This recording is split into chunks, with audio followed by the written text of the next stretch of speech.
I just found out my wife secretly transferred $250, $0 of our savings to her shady brother's account before filing for divorce, and now she's claiming he's entitled to half of our property. Can she really raid our assets like this? I never thought I'd find myself in a situation like this, but here I am, sitting in my living room, trying to process everything that's just been revealed. The most shocking part: my wife, Jessica, was cheating on me with her, and it wasn't just a quick fling. They'd been sneaking around for months. The thing is, I didn't even suspect a thing until I accidentally stumbled upon a series of messages on her phone. And what I found, it wasn't just an affair. It was a calculated betrayal that turned my world upside down. Jessica and I had been married for 8 years. We built a life together, or so I thought. She always seemed a little distant lately, distracted even, but I shrugged it off. Women get busy, right? But then last week, I decided to check her phone because she'd been acting weird, secretive, defensive, and always claiming she was just tired or stressed. At work, I didn't want to invade her privacy, but something told me to take a quick glance. I never expected what I'd see. There were messages from this guy, Mark, that started innocently enough but quickly turned into something more. Flirty texts, suggestive photos, plans to meet up. I saw them discussing where to go for their next secret date, and the way Jessica responded with that bitchy, dismissive tone made my stomach churn. She told me she was working late, but she was actually meeting him at a hotel downtown. I couldn't believe it. It was like I'd been hit by a truck. What made it worse was the way she lied about everything afterward.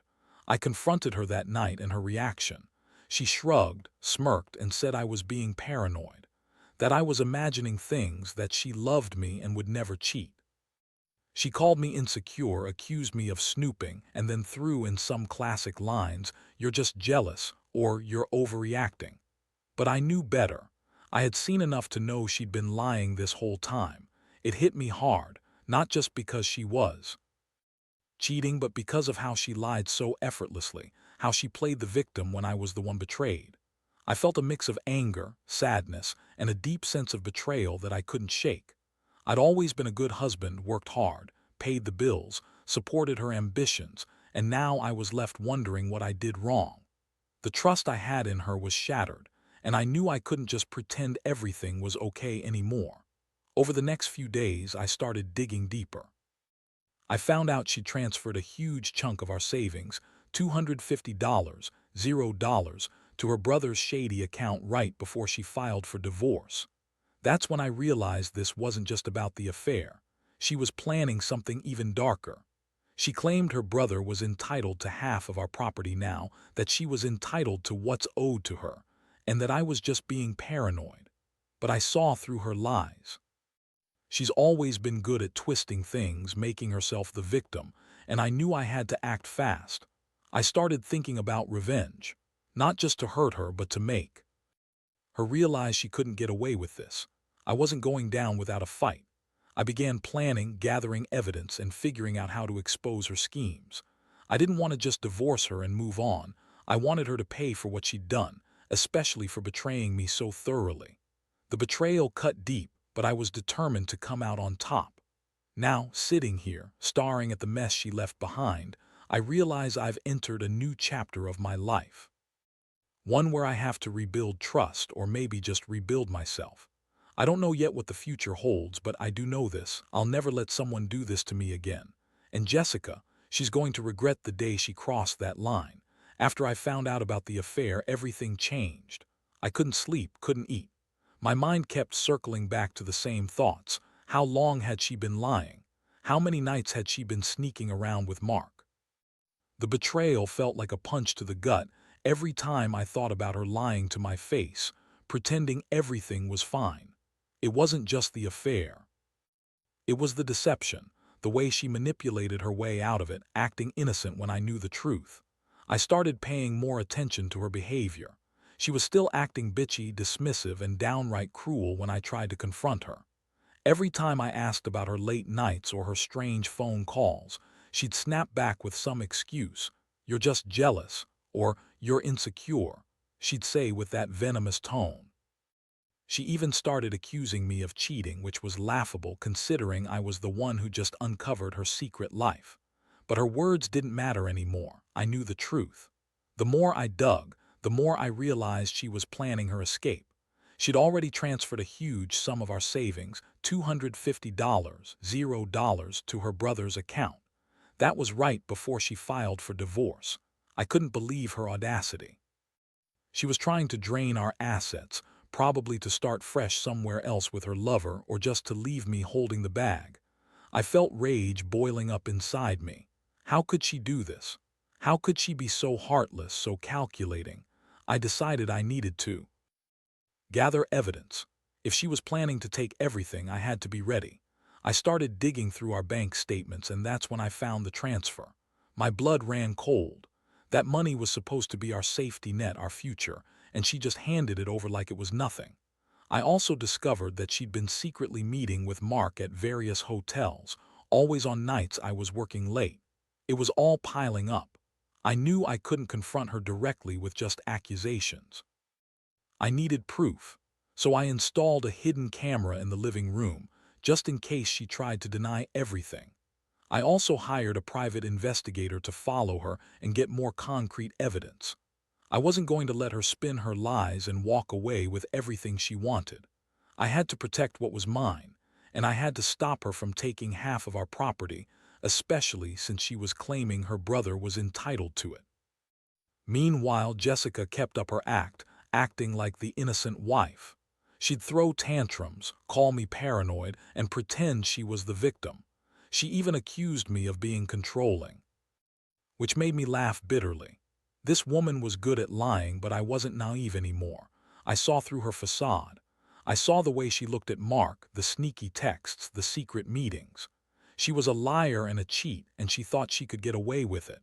One night, I finally confronted her with the evidence I had gathered.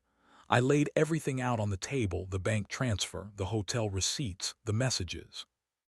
Her face twisted into a sneer, and she spun a web of lies, claiming she was just helping her brother and that the money was a loan, not a transfer. She said she was planning to pay it back. Yeah, right, I didn't buy it. She was trying to cover her tracks, but I had enough proof to tear her story apart. Her reaction was pure venom. She called me paranoid, said I was just jealous of her happiness with Mark. She told me I was the one cheating, that I was insecure and suspicious because I was possessive. But I knew her game. She wanted to manipulate me, to make me doubt myself so she could keep doing what she was doing without consequences. I was furious. I felt betrayed, humiliated, and angry enough to explode. That night I lay awake, thinking about what to do next. I knew I had to act fast. She was planning her escape, and I couldn't let her walk away with everything. I also realized that her greed and lies went deeper than I thought. She wasn't just cheating. She was trying to drain our finances, manipulate the legal system, and leave me with nothing. I had to outsmart her, to turn her own plans against her. If she thought she could betray me and get away with it, she was dead wrong. The more I thought about it, the angrier I got. Jessica kept pretending she was the victim, but I knew better now. She was a master manipulator, and she'd been playing me for months. The transfer of the money, the secret meetings, the lies, it all pointed to one thing. She was trying to wipe us out financially so she could walk away without a penny. That's when I decided I had to do something drastic. I started consulting a lawyer. It was the only way to understand exactly what I was up against legally. I needed to know if she could really claim half of our property after secretly transferring such a huge sum to her brother. The lawyer told me that, legally, she might have a case if she could prove she was entitled to part of the assets, but the transfer of funds could be contested, especially if I could prove it was done in bad faith or to hide assets. That gave me a bit of hope, but I knew I had to be proactive. In the meantime, I kept gathering evidence. I installed a GPS tracker on her car just to keep tabs on her whereabouts. I also kept the camera rolling in the living room. Every time she left the house, I'd follow her, document her meetings, and take photos. I wasn't trying to stalk her, but I knew I had to cover all my bases. This wasn't just about catching her in bed. It was about protecting my rights and preventing her from siphoning off everything we'd worked for. One night, she made a mistake. She left her phone unattended while she went to the grocery store. I took the opportunity to go through her messages. I found even more proof of her affair with Mark, flirtatious texts, explicit photos, and plans to meet up again. But that wasn't all. I also found messages from her brother discussing the transfer of the money and how she was planning to secure her future with his help. That was the smoking gun I needed. I felt a strange mix of satisfaction and disgust. Satisfaction because I finally had concrete proof of her lies, and disgust because I realized how deep her deception went. She wasn't just cheating, she was trying to screw me over entirely. I knew I couldn't let her get away with it. I had to turn the tables. The next step was to confront her again, but this time with all the evidence. I called her into the living room, laid out everything I'd found, and watched her reaction. Her face went pale, then red with anger. She tried to deny everything, but I had screenshots, bank statements, and photos. She couldn't spin her way out of this one. I told her I was hiring an attorney to freeze the assets and to investigate the transfer to her brother. Account. That's when she finally broke down, not because she was caught, but because she realized I was serious. Her bitchy attitude turned into a frantic plea for mercy, but I wasn't buying it. I saw her for what she was, a manipulative, selfish woman who'd been planning her escape all along. She kept insisting that she loved me and that everything she did was for her family. I told her she was a liar and a cheat, and that I was done playing her game. I was going to fight back, legally and financially, to protect what was mine. That night, I stayed up late researching legal options, talking to the lawyer and planning my next moves. I knew the road ahead wouldn't be easy, but I was determined. Jessica thought she could just cheat, steal, and walk away, but I wasn't going to let her. I'd fight for everything we had and make sure she paid for her lies. I realized that this betrayal had opened my eyes to who she really was, a bitchy, manipulative woman who thought she could get away with anything. Well, I was done being naive. It was time to fight. For my dignity, my assets, and my future. The next few days were a whirlwind. I worked tirelessly with my lawyer, going over every detail, every document, every possible angle to protect myself and our assets. Jessica kept up her act, pretending to be innocent, but I saw through her. She was panicked now, trying to spin her lies even more desperately. She'd call me crying, accusing me of ruining her life, saying I was just jealous of her happiness with Mark. It was pathetic. She was trying to manipulate me again, but I was immune now. Meanwhile, I made sure to keep the pressure on her. I confronted her again with the evidence, and this time she couldn't deny it. She snapped, calling me controlling and paranoid. She accused me of spying on her, which I couldn't deny anymore. I had to do all of this just to protect myself from her schemes. I started to realize how deeply she'd betrayed me, not just emotionally but financially as well. I also started to prepare for the worst. I knew she'd try to fight me in court, claiming she was entitled to half of everything, including the money she secretly transferred. That's when I hired a forensic accountant to trace every penny, especially the transfer to her brother.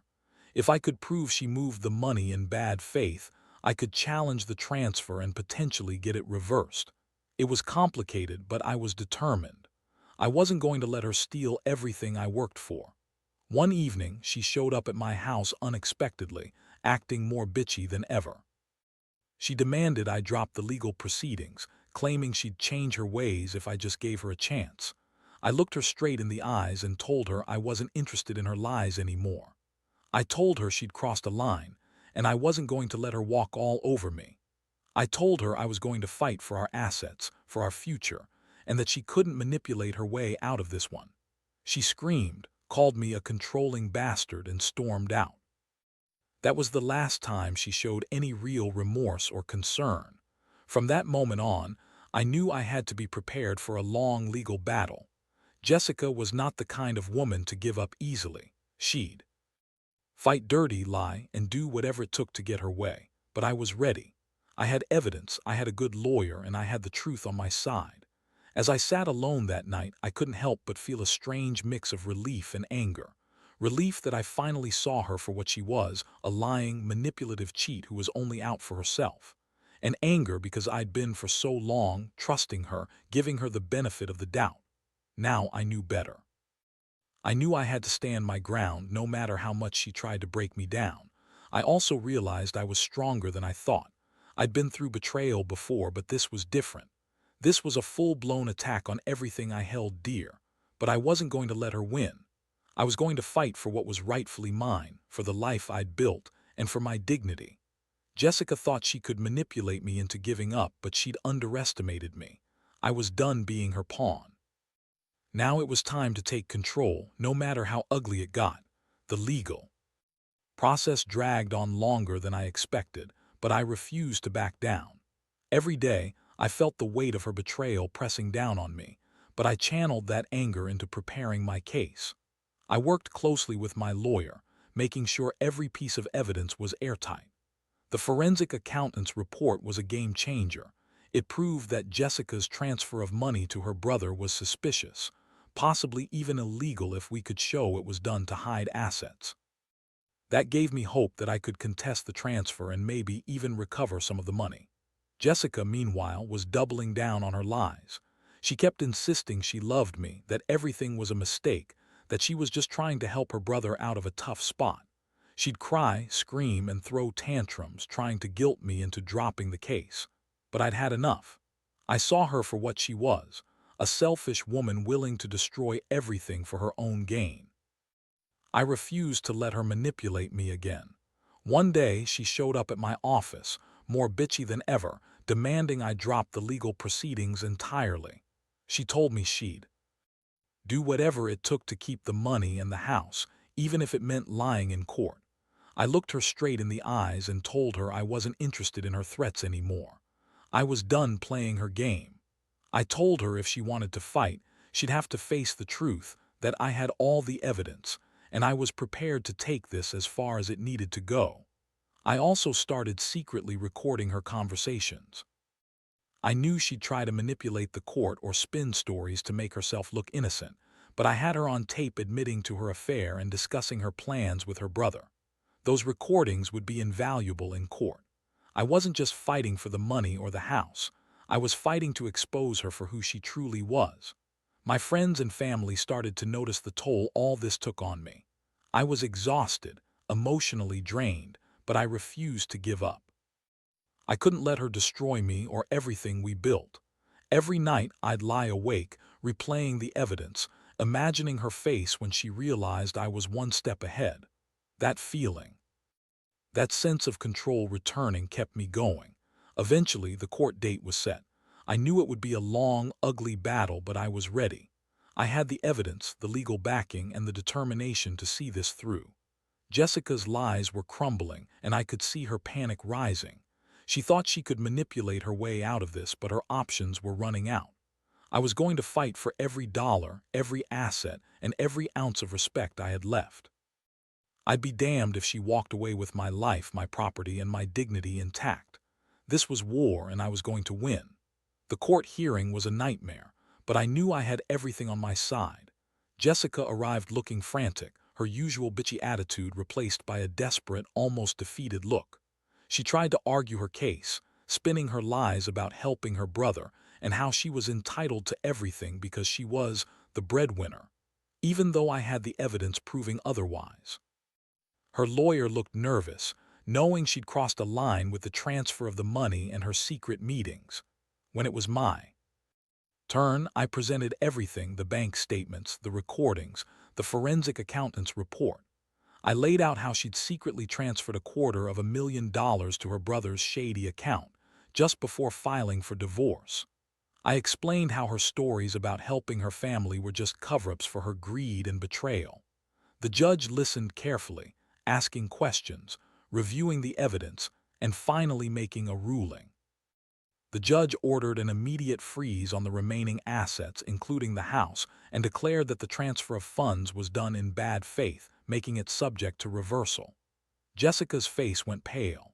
She kept protesting, but the evidence was irrefutable. The court also awarded me sole custody of the house and most of the joint savings, minus what she'd already taken. She was furious, yelling and crying, but there was nothing she could do. The truth had won. In the aftermath, I felt a strange mixture of relief and emptiness. Jessica was gone, having moved out shortly after the court's decision. The house was now mine again, and I was slowly rebuilding my life. The betrayal had been devastating, but it also made me realize my own strength. I learned that trust is fragile, and sometimes people you love the most can turn out to be your greatest enemies. I've come to accept that not everyone is worth fighting for, and that sometimes the only way to protect yourself is to fight back hard. Jessica's lies, her greed, her manipulations, they all taught me a harsh lesson about the importance of vigilance and self-respect. I don't regret standing up for myself. I don't regret exposing her for who she truly was. Now I focus on healing and moving forward. I've started therapy, rebuilt my confidence, and learned to trust again carefully this time. I want others to know that even when betrayal cuts deep, you can come out on top if you're willing to fight for what's right and never accept being a victim. Jessica's betrayal was a painful chapter, but it also became my turning point. I'm stronger, wiser, and determined never to let anyone manipulate me like that again.